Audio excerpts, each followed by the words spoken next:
You're amazing. Good listening skills. All right, so we want you to come to that training. We are offering incentives yet again to help you be a part of this breakaway, but the best incentive you can have is that your participation is going to change someone's life for eternity. And so we want to get that in your hearts, get excited about serving, get excited about making this the best breakaway ever for our guests. So y'all going to be there? Some of you are. All right, awesome. Would you welcome with me Pastor David Hertwick?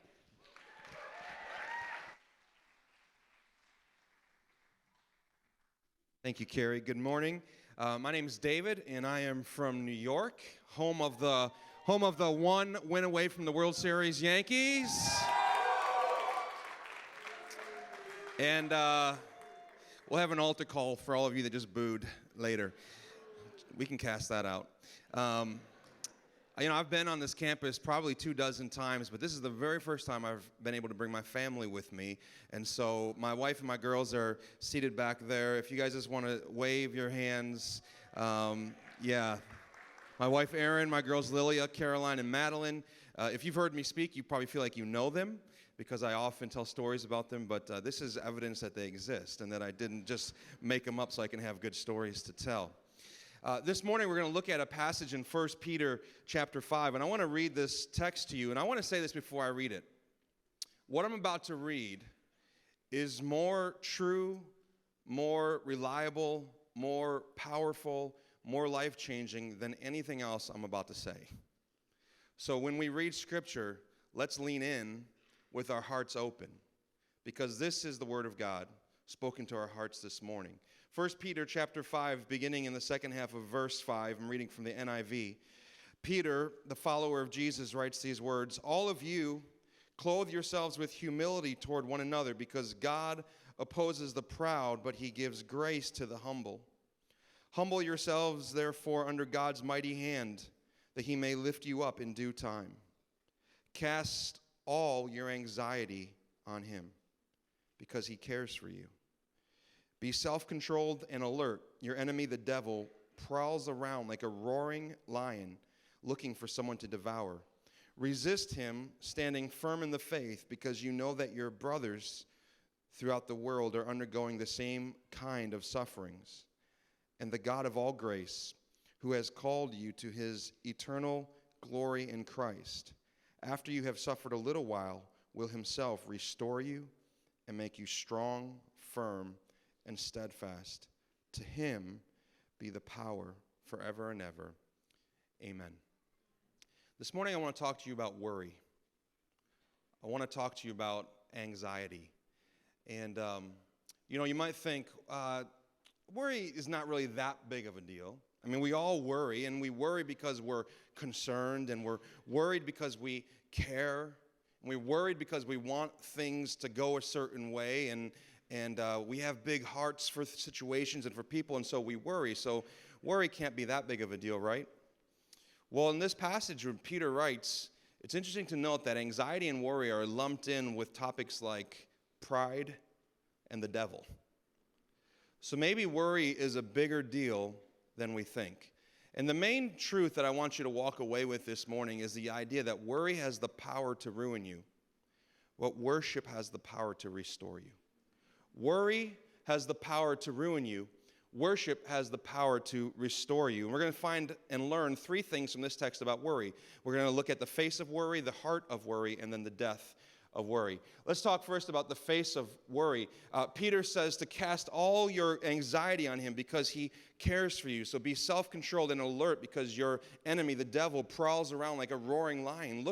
He's looking for you. What does worry look like? I mean, you've seen it, right? You've seen somebody walk into a room and you know that they're worried. You can see it on someone's face. You can see it on your own face. Worry has a look. And there's some things that we learn in this text about the nature of worry and the face of worry. And it's, number one, it's this, that worry is a burden. That's why Peter says to cast it off. Cast all your cares. That verb cast is only used one other time in the New Testament. It's when the disciples cast their garments down.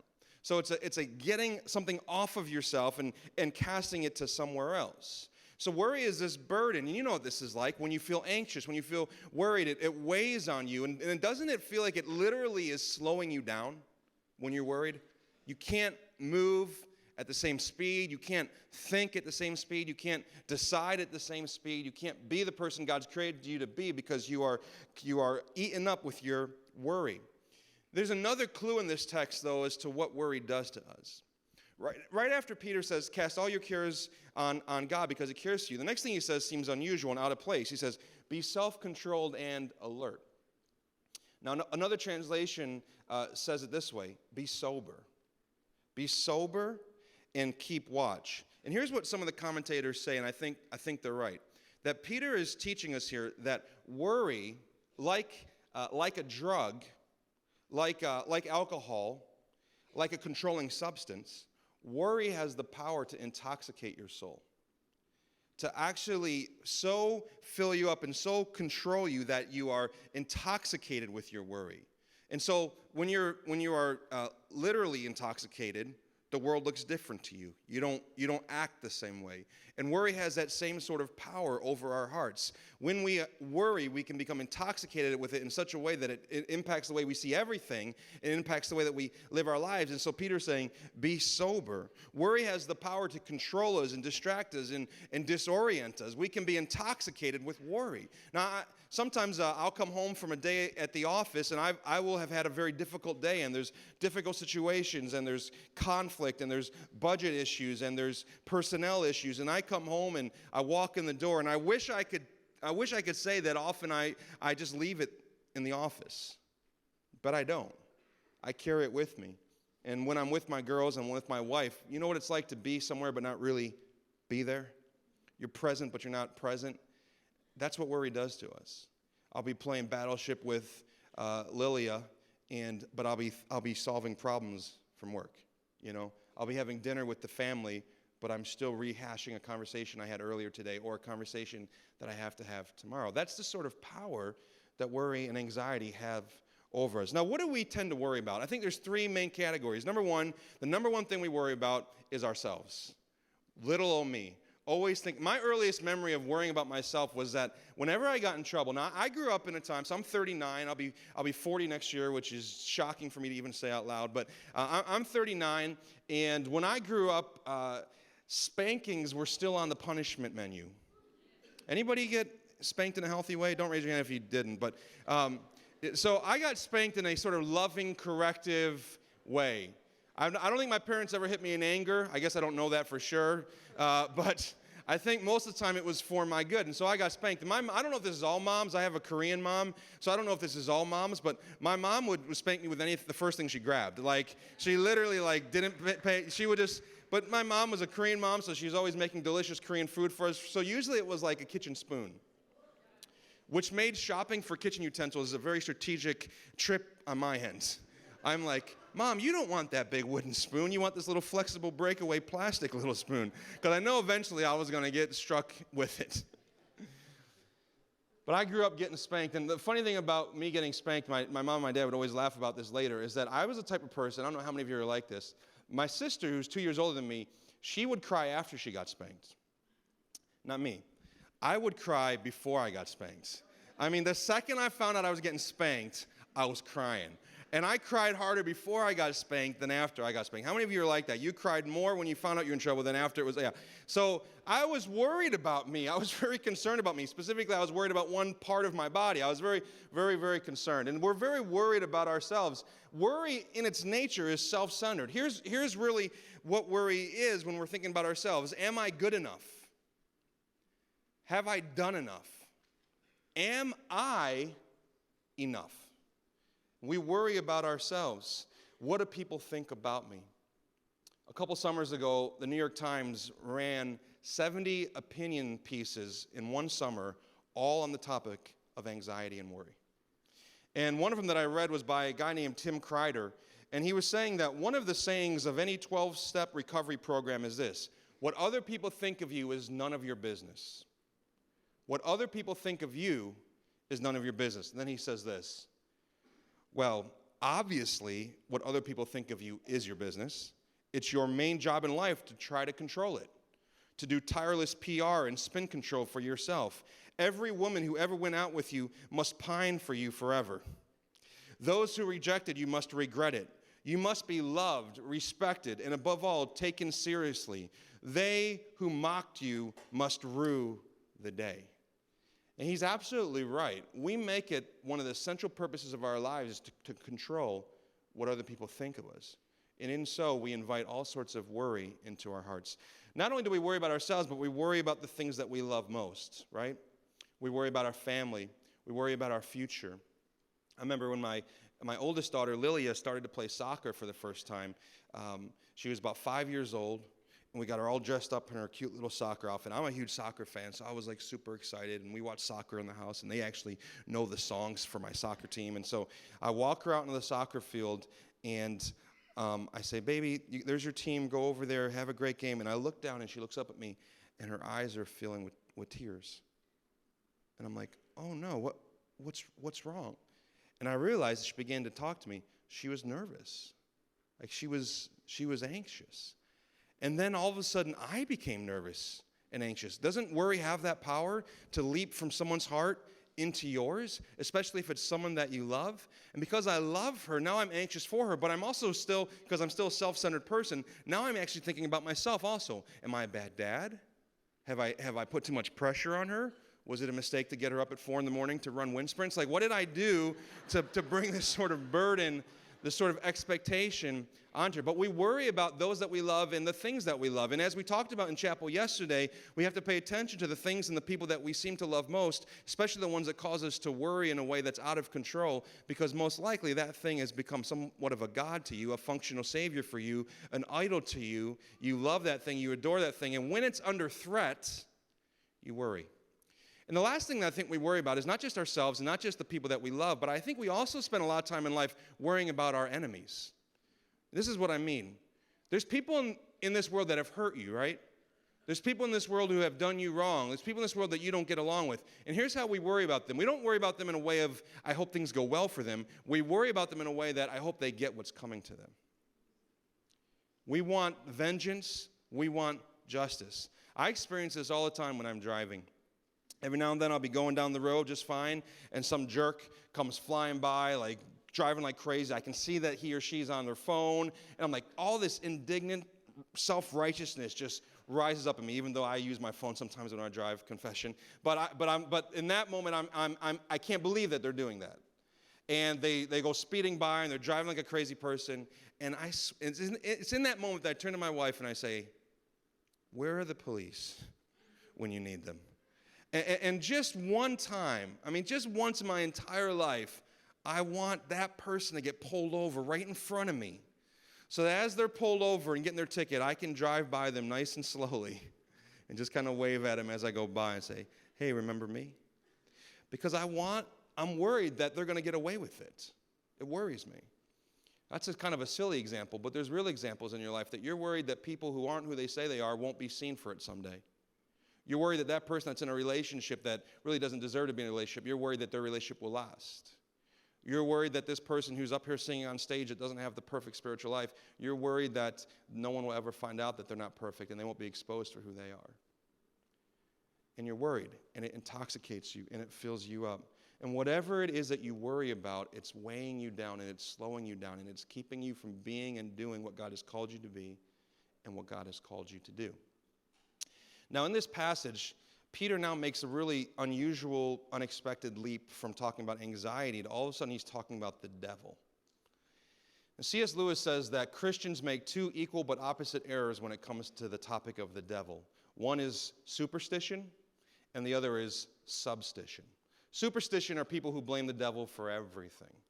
Everything. I remember this old comic strip where the devil was sitting outside on the front step of a church, and he looked really sad, and somebody came by, and we're like, what's wrong with you? What's your problem? And he just says, they blame me for everything. Some of us are like that. Like the devil stole that parking spot from me. I rebuked the devil in that car. Or the devil caused me to stub my toe. Or the devil gave me indigestion. Never mind that you ate pizza at 2 a.m. It's the devil that gave you indigestion. That's superstition. That's seeing the devil in everything and everywhere. But there's also a danger of substition, which is, as a society, we begin to think, really? The devil? Aren't we beyond that? Like, do we really still believe that there's this devil character? Isn't it really just some sort of vague evilness that we deal with? But in this context, Peter uses the word enemy to talk about the devil. And the word enemy here means the one who is against you. He's opposing you. He's your opposition. He's the other person. The enemy is the one who is against you, and the enemy is the one who accuses you. But here's the question we have to ask. What does he use against you? What does he use against me? What does he accuse you with? What does he accuse me with? And this is where we can make sense of this text together. The things that he uses against you and the things that he accuses you with are the very things you worry about. What you worry about, what you let your heart be filled up with, what you fill your mind up with, that's what the devil is going to use against you as your enemy, as your adversary. So in other words, you put the ammo in his weapon. You put the bullets in his gun with your worry and with your anxiety. The enemy takes your sin, your selfishness, your anxiety, your worries, and he uses them against you. What he does is he gets in your ear like a lion and he roars your worst worries against you. One commentator says that whatever we are anxious about tends to distract us from trusting God. It tends to pull us in different directions so that we do not depend on God. And when we limp in this direction, we are not resisting Satan, but we're playing into his hand. Satan wants us to put more trust in ourselves than we do in God. And the point here is, don't believe the lie that your biggest problem is out there, that your biggest problem is outside of you, that your biggest problem is the enemy, that your biggest problem is the world, the big bad world, the big bad people, bad devil. Instead, look inside. It's your unchecked, unrestrained worries and fears that are your biggest problem. That's what the enemy uses against you.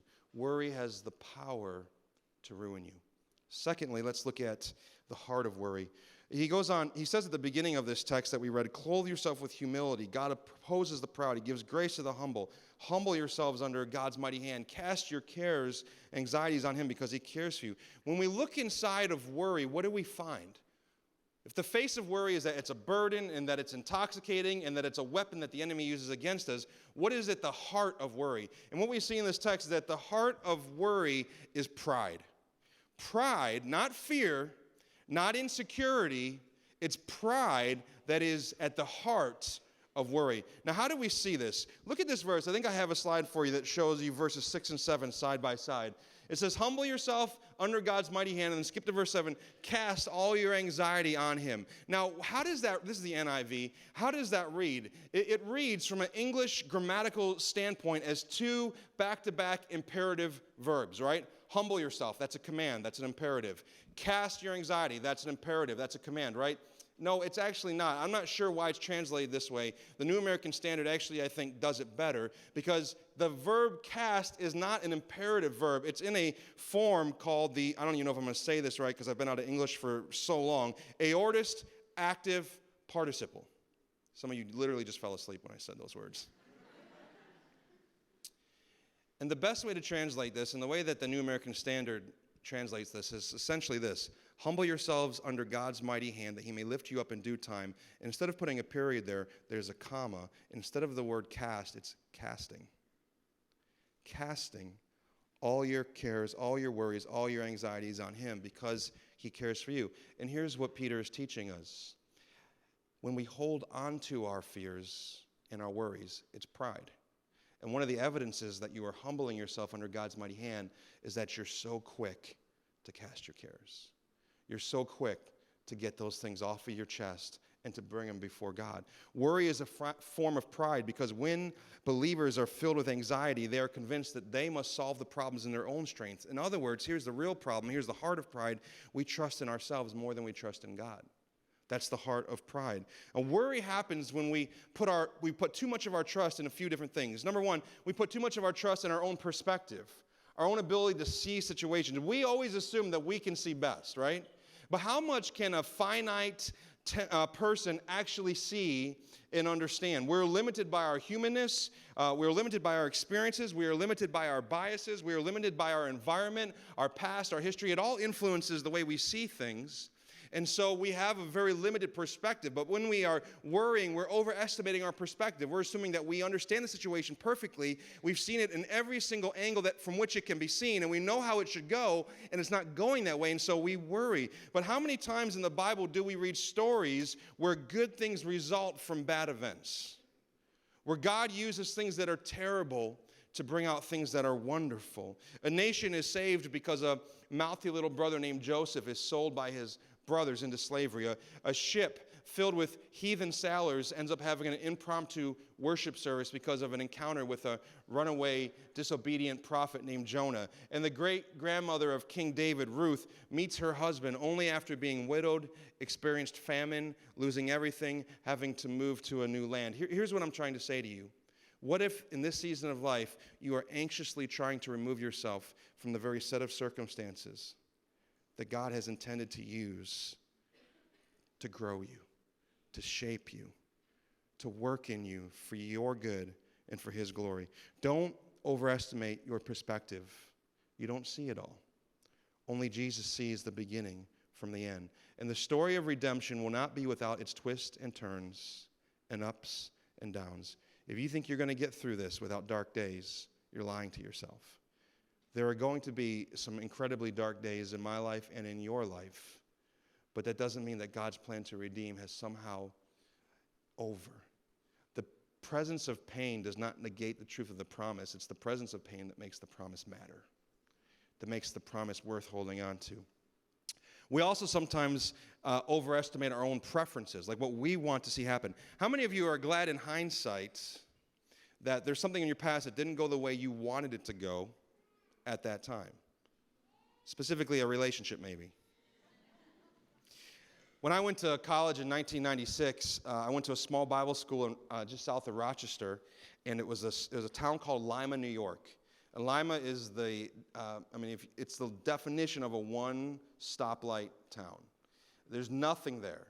There's one gas station. It was a full-service gas station. I need a little money to support my eating habit, and so I got a job at the gas station, and it was a full-service gas station.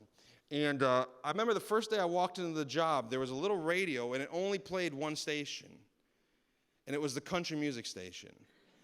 And I thought, this ain't going to work. You can't pay me enough money to sit in this room and listen to this music for 4 to 6 hours at a time. I didn't like country music when I went to college. But you know, the strangest thing happened. 3 to 4 shifts later, I was singing all the songs. I knew them all. I mean, they all got the same basic storyline, but still, I was singing them all. I was like, man, this music is good. And I actually went to some country music concerts. But there's a really popular song that back then by a popular country artist named Garth Brooks, and it's a song called Unanswered Prayers. In Unanswered Prayers, he's kind of telling this story about a man who runs into his old high school sweetheart at a local football game.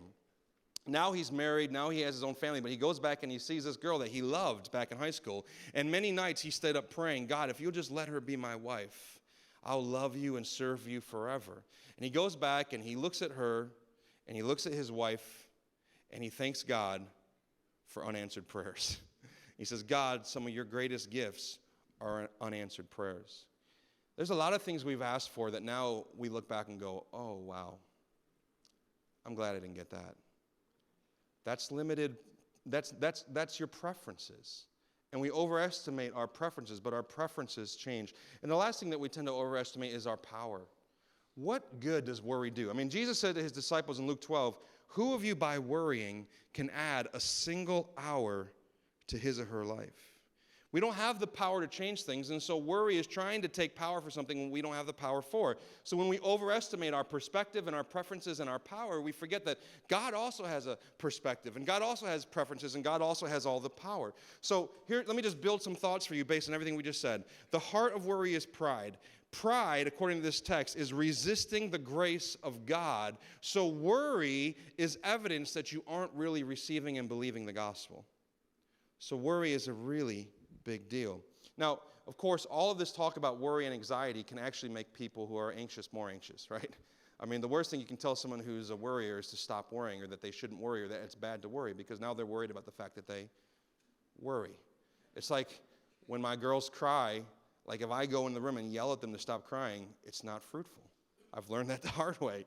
Like if you tell a little 6-year-old girl to stop crying, she's going to cry more while she's telling you that she's trying to stop crying. So you can't just tell an anxious person it's wrong, it's bad, it's messed up, it won't help you, stop doing it, because now they just have a new thing to be anxious about. Thankfully, Peter doesn't do that. And so here we get to the death of worry. In verse 9, Peter says, resist him. He's talking about the enemy. Resist him, standing firm in the faith. How do we stand firm? One of the commentaries I read, they said this, and I think this is really helpful.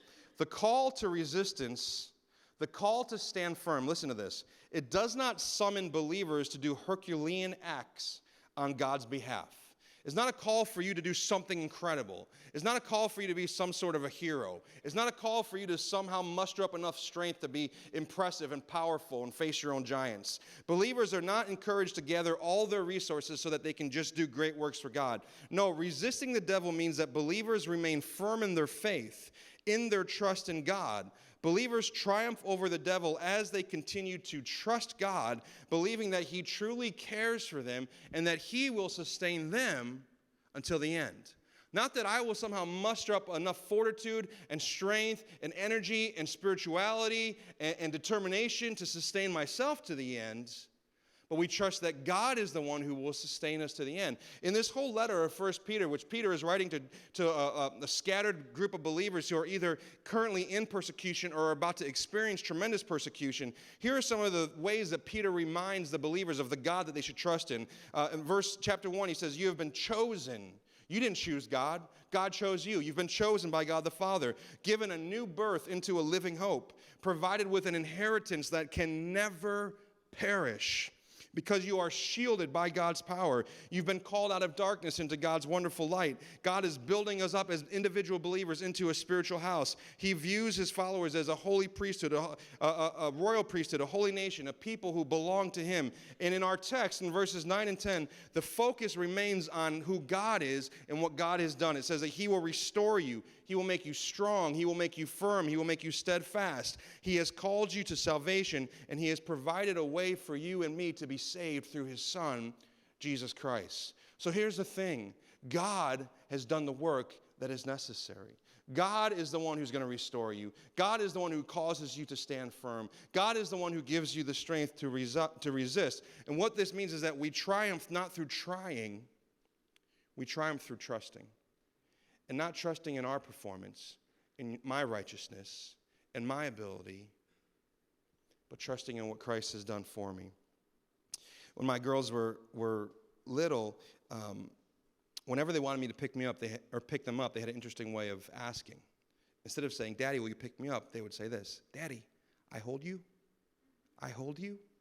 Like trying to play little mind games on me. Like, you're going to hold me? Okay. And so, of course, I would reach down and I would pick them up, and I would pick them up, and I would hold them. And if somebody would walk by and say to Lily or Caroline, hey, what are you girls doing? They would say, I holding Daddy. I holding Daddy. Now, who's holding who? I mean, they might have had their arms wrapped around my neck. They might have been kind of holding me. But the only reason they were able to hold me at all is because I was holding them. A lot of us place a lot of hope in our ability to hold on to God. What I want you to hear this morning, because this will put worry to death in your heart, is that the only reason you even have the privilege and the opportunity and the blessing of holding on to God is because he's holding on to you. He's holding on to you. The beauty of the gospel and the power of the gospel and the power to kill the worry in our hearts is that we see that our ability to hold on to God is because he has chosen us, and he is holding us, and he is sustaining us to the end. We're saved by him. Imagine you and I are out for a walk in nature. I'm not sure why we would be doing that because I'm not a nature walker, but the illustration doesn't work if I don't say that. So imagine we're out walking in nature somewhere, and we're walking alongside a cliff. I also don't know why I would be doing that because I hate uncontrolled heights, but imagine we're walking alongside a cliff, and both of us fall. And as we go to fall, we both do what anybody would do. We reach out to grab something. And you grab onto this little twig. And I, because I have favor on my life, wrap my arms around the strongest tree trunk in the entire forest. And I'm hanging there with my arms around this strong tree trunk, and you're hanging there with your hands around this little twig, but you actually have more faith than I do. You're like, don't worry, God's looking out for us. You have all this faith. And me, I'm crying, I'm screaming, I'm wetting my pants. I mean, I'm an absolute mess. I'm sure that we're going to die. You're holding on to this little twig. You got all the faith. I got no faith, but I'm holding on to this tree trunk. Now, who actually is going to be saved? Who actually is going to be safe? It doesn't matter how much faith you have. You grabbed onto the wrong thing. It doesn't really matter how little faith I have. I grabbed onto the right thing. You're saved not by the strength of your faith, but by the object of your faith. There are people in this world who have more faith in their religion and their gods than you do, but they've grabbed onto the wrong thing. By God's grace and mercy, you've grabbed onto the right thing. And it's the object of your faith that secures you. And do you know that as long as you think that you're standing before God is fully dependent upon your performance, you'll always worry. You'll never feel you've done enough. You always wonder, did I read enough scripture today? Did I pray long enough? Have I done my devos consistently enough? And your heart will always be filled with anxiety and worry, not just about the things of the world, but the things of God. But when you see that Jesus has accomplished for you what you could not accomplish for yourself, that Christ did for sinners what we could not do for ourselves, and that we're secure in his love as we hold on to him, because he's holding on to us, worry begins to die.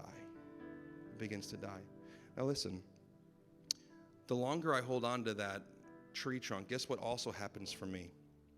Well, in reality, I would eventually fall because I don't have a lot of upper body strength. But if I could hold on, here's what happens. Eventually, I get more confidence. I get more faith. I get more strength. I didn't start that way, but all of a sudden I realize, oh my, I got my hands on the right thing. Or more importantly for you and me this morning, the right one has his hands on you. When that truth finds its way into your heart, it will fill you with such confidence and such joy. It will put death to worry that next thing you know, you're going to have strong faith. You're not going to have weak faith. You're going to have strong faith, but not because of you, but because of him. Let me close with this. Tim Kreider, in that same New York Times opinion piece, he talked about this dream that his friend had. I thought this was interesting. He said, years ago, a friend of mine had a dream about a strange invention. It was a staircase you could descend deep underground in which you heard recordings of all the things anyone had ever said about you, both good and bad. The catch was this: you had to pass through all the worst things people had said before you could get to the highest compliments at the bottom. There is no way I would ever make it more than 2.5 steps down such a staircase, but I understand its terrible logic. If we want the rewards of being loved, we have to submit to the mortifying ordeal of being known. I think Tim is right. And only in Jesus do we have someone who completely knows us and still perfectly loves us. And if anybody knew this in the New Testament, it was the writer of this passage, Peter. In verse 5, Peter said, clothe yourself with humility toward one another. If you study that phrase out, it immediately would bring to your mind the image of a servant wrapping him or herself in servant clothes to wash the feet of another. And I have to think that when Peter wrote those words, he thought back to the Last Supper, the night on which Jesus was betrayed, when Jesus clothed himself in humility and wrapped himself in the clothes of a servant, the towel of the servant, and washed the feet of his disciples. And I have to think that Peter thought, wait a minute.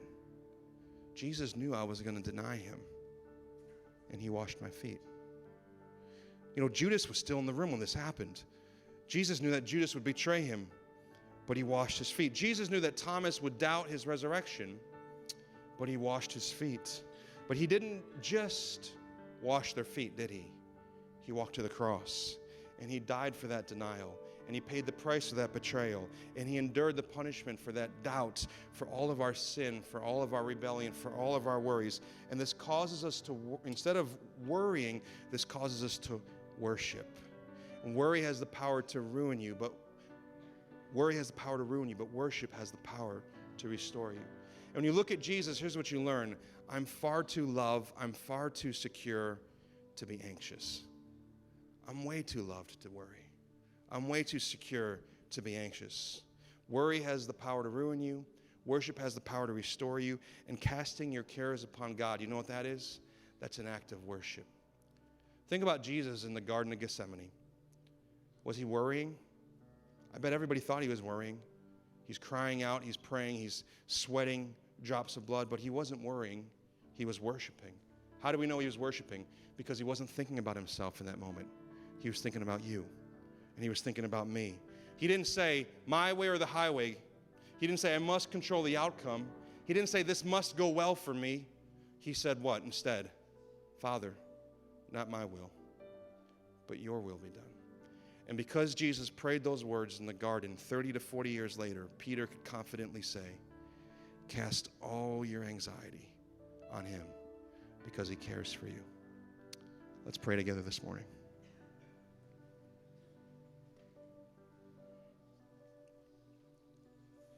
In these last 3 to 4 minutes before you need to go to class or to lunch or wherever you're headed next, I want you to either come to the front and you can pray here or you can pray in your seat.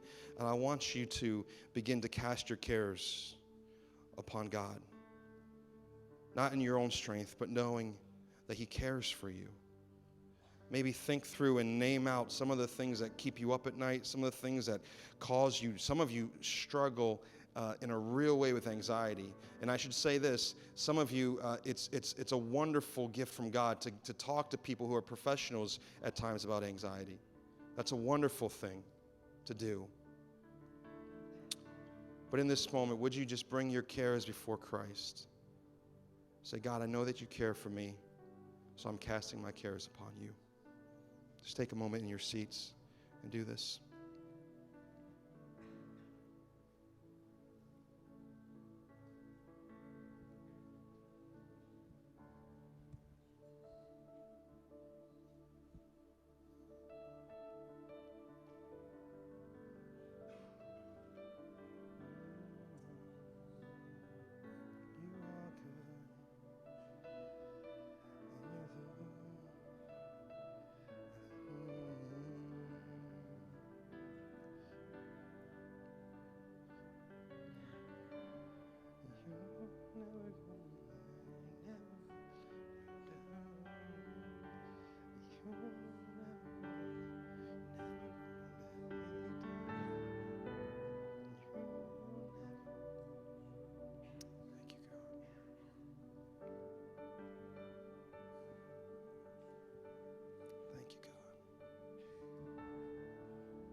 Help us, God. Help us to stand firm. Help us in your strength to resist the one who accuses us and is against us and tries to use our fears and our worries against us. Help us to stand fast in the unchanging, unmerited work of the Son of God.